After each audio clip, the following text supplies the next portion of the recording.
আমি চট্টগ্রাম বন্দরের দায়িত্ব নেওয়ার পর হতে গত 3 মাসে চট্টগ্রাম বন্দরের অপারেশনাল কার্যক্রমকে আরও গতিশীল করার লক্ষ্যে আমরা ব্যাপক কর্মধারা সূচনা করেছি।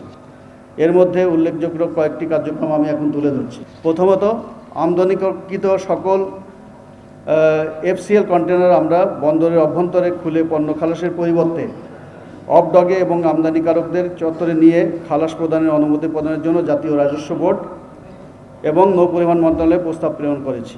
জাতীয় রাজস্ব বোর্ডের চেয়ারম্যান মহোদয় গত 2/10/24 তারিখে চট্টগ্রাম বন্দরে আগমনের পর বিষয়টি গুরুত্বের সাথে আলোচনা করেন। মাঠের অলরাউন্ডার আমি, আর ঘরের all-rounder Tilex. Tilex toilet cleaner, clean মানেই টাইলক্স। দ্রুত প্রয়োজনীয় অনুমতি জারি করা হবে বলে আমাদেরকে আশ্বস্ত করেছেন। নিলামযোগ্য অখলাসকৃত গাড়ি, কার্গো এবং কন্টেনারসমূহ জরুরি ভিত্তিতে নিলাম নিষ্পত্তির ব্যবস্থা গ্রহণ করে এবং কাস্টমসের কর্তৃত্বাধীন সংরক্ষণের জন্য শুল্ক কর্তৃপক্ষের সাথে কয়েক দফা পত্র যোগাযোগ আমাদের হয়েছে। বিষয়টি জাতীয় রাজস্ব বোর্ডের চেয়ারম্যান মহোদয়ের নজরে আনা হয়েছে।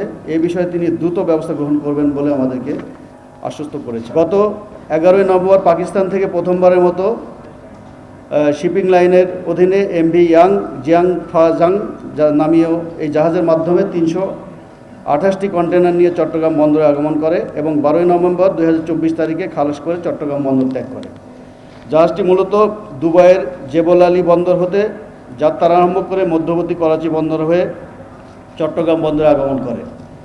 জাহাজটির সাধারণত রাউটিং হচ্ছে Jebel Ali Dubai, Karachi Pakistan, Chittagong Bangladesh, Belawan Indonesia, port Klang Malaysia, Mundra India এবং পুনরায় জেবল আলী দুবাই। এই 6টা রুটে এই জাহাজটা পরিচালিত হয়। জাহাজ MV ইয়াং জিয়াং ফা জাং এর প্রকৃত কন্টেনার পরিবহন ক্ষমতা হলো 2300টি। আমদানি কন্টেনারের চাহিদা কম থাকায় এই জাহাজে মাত্র 328টি কন্টেনার পরিবাহিত হয়। এই রুটে আমদানি কন্টেনার অ্যাভেলেবেল হলে ভবিষ্যতে রুটটি নিয়মিত পরিচালনা করতে জাহাজ মালিকগণ আগ্রহী হবে মর্মে জানা যায়। ইতিপূর্বে পাকিস্তানের সাথে সিঙ্গাপুর এবং কলম্বো বন্দরে বাংলাদেশের পণ্য রপ্তানি হতো। রুটটি চালু হওয়ার কারণে বাংলাদেশ আমদানি রপ্তানি ক্ষেত্রে নতুন দিগন্ত উন্মোচিত হলো।